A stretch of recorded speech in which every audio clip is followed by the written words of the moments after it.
Naging political persecution po na yung pag-issue ng warrant of arrest, wala mang ginalaman po doon yung Palasyo Malacanang sa issuance ng warrant of arrest.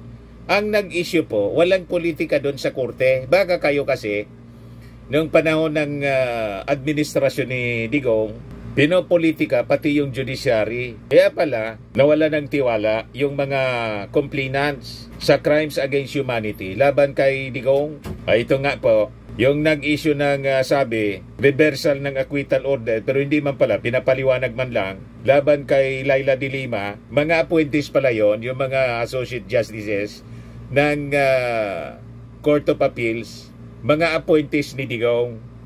Baka kayo. Pero sa present administration po, walang ganun.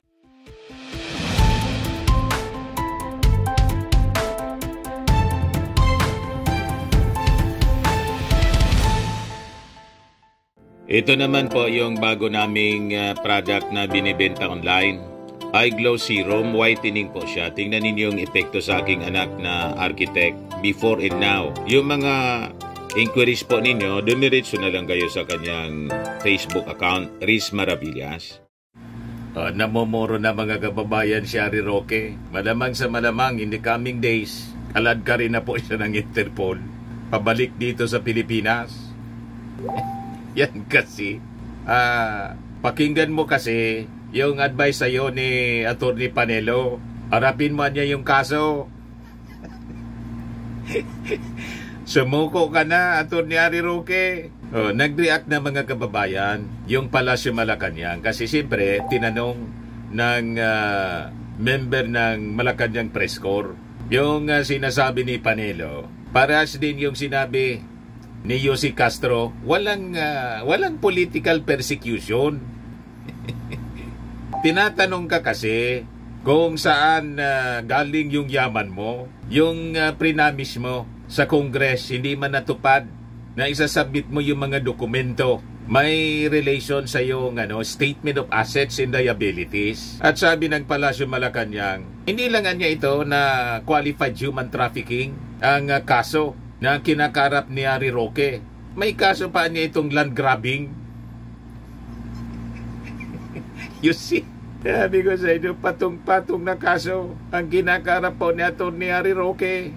At anytime, pag na-release na po sa Interpol yung in-issue po ng Angeles City Court na warrant of arrest, magtago ka na dyan sa puwet ni Digong. Ayaw mong uwi dito, o di pumasok ka na lang dyan sa kulungan din ni Digong para magkasama kayo. At may kasama din si Digong, taga-timpla ng kape.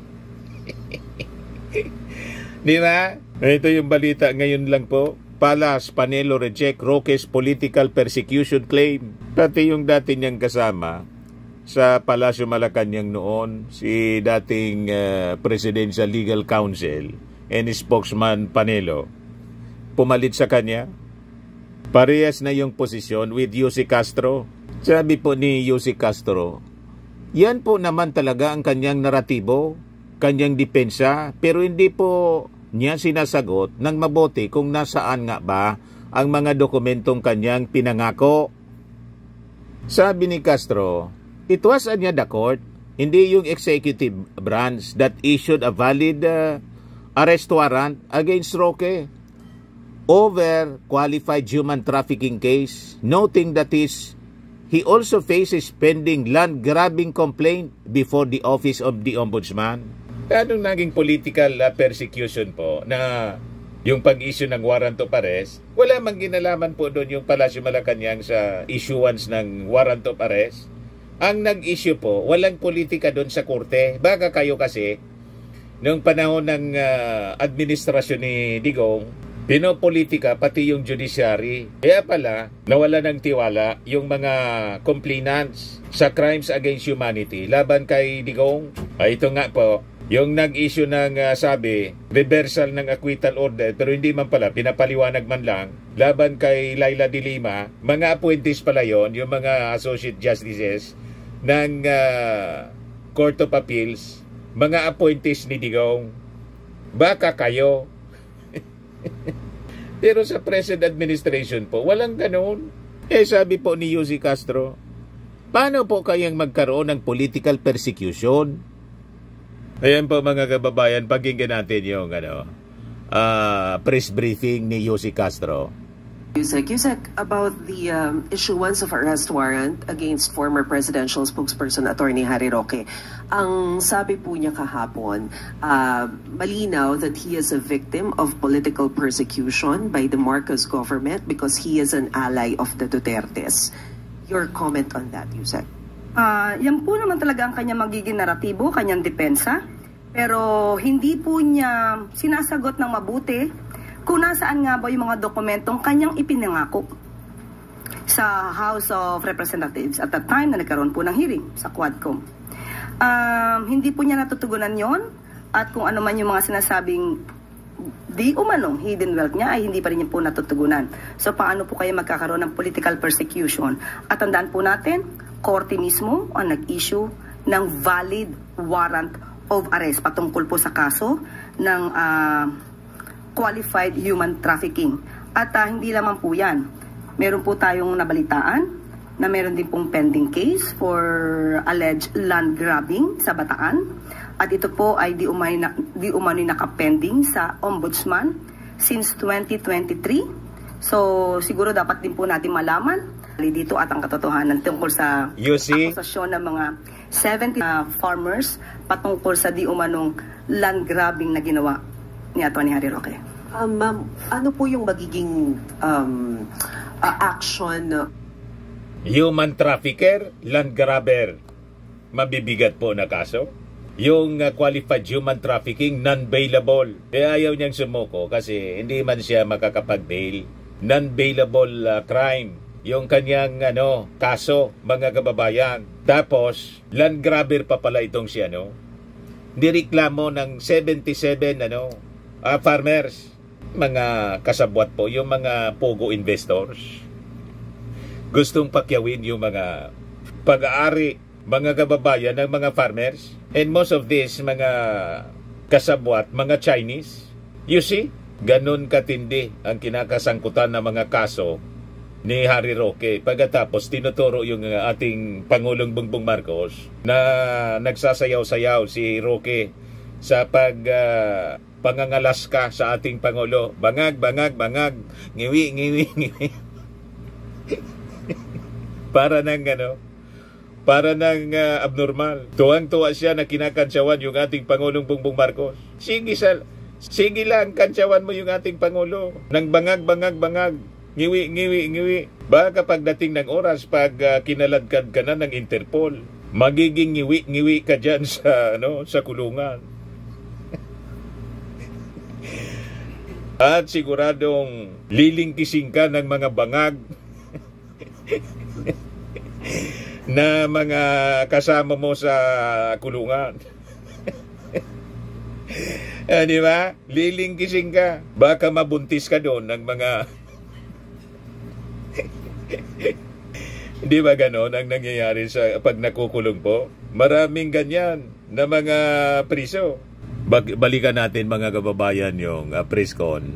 The part of government, is it possible to coordinate with the Interpol para mapabalik sa bansa si former presidential spokesperson? Sa ating pagkakatanda, yan din po sinabi ni Yusek Nikki T ng DOJ, maaari po sila makipag-coordinate sa Interpol patungkol po dito. So abangan na lang po natin kung ano man po ang magiging aksyon ng pamahalaan sa pamamagitan po ng DOJ.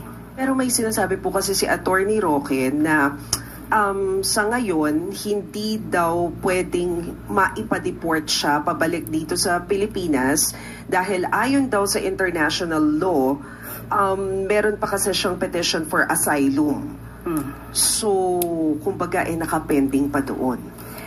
Of course, meron pong ganyan na sinasabi patungkol sa karapatan na wag muna siyang dalhin sa bansa kung saan may kaso. Pero ito po ay kung may maipapakita pong harassment. Kung wala po siya mapapakitang harassment mula sa gobyerno at maipapatunayan na ang mga kasong ito ay legal na nasampa at may mga basihan para siya ay ma-issuehan ng warrant of arrest, hindi po tayo maniniwala na hindi siya maaaring dalhin sa Pilipinas.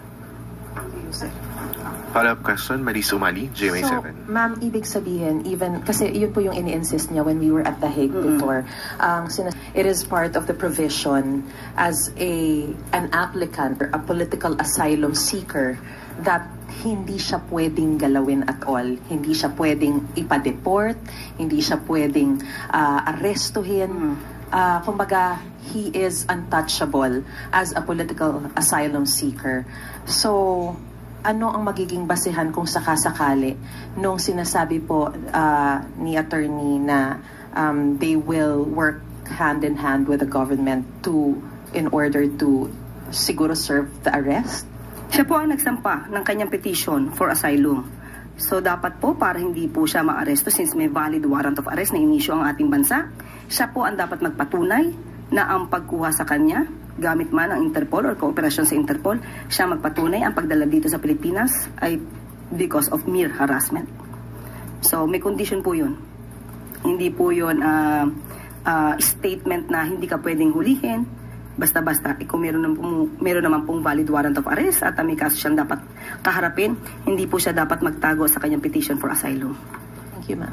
Next question, Tristan Nadalo. Tapos, mga kababayan, nakikipag-coordinate na ngayon yung ating gobyerno sa Interpol. Malamang sa mga susunod na araw, si Harry Roque, makikita natin, nakapusas na. Hindi man siya itutulad, mga kababayan, sa dating Pangulong Digong Siguro. May pa siya, may special treatment yung ating mga authorities. Siyempre, dating Pangulo, trinatong maayos. Pero ito, sa dami ng katarantaduan na ginawa nito at pang-alaska sa ating Pangulong Bongbong Marcos, malamang pag inaresto ito, mga kababayan ng Interpol, itatali nito yung mga kamay. Itali sa lieg. Maliman na niya, Mr. Maravillas, di ba yung pinupusasan? Kung hindi nasa harap yung kamay, ganyan, sa likod. Kahit saan, itali sa harap o sa likod. Importante, mga kababayan, kaladkarin na to. Kasi walang kadala-dala, walang tigil sa pangalaska sa ating Pangulo. Bangag, bangag, bangag. Ngiwi, ngiwi, ngiwi. Para maturuan ng leksyon, mga kababayan, ng lukong ito. Parang hindi abogado. Abnormal, mga kababayan, kung mag-isip. Isip bata. Walang bukang bibig siya, bangag. Bangag ka ba?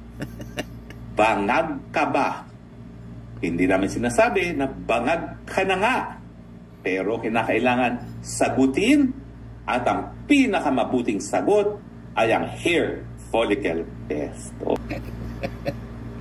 Nagsasayaw-sayaw pa yan. Bangag, bangag, bangag. Ngiwi, ngiwi, ngiwi. Malamang mangiwi siya, mga kababayan, doon sa kulungan pag kinaladkad na siya ng Interpol. At patulan siya, mga kababayan, asawahin ng mga bangag sa kulungan. O, di ba? Ito si Harry Roque with Marlica. Ngiwi, ngiwi, ngiwi. Ngiwi, ngiwi, ngiwi. Bangag, bangag, bangag.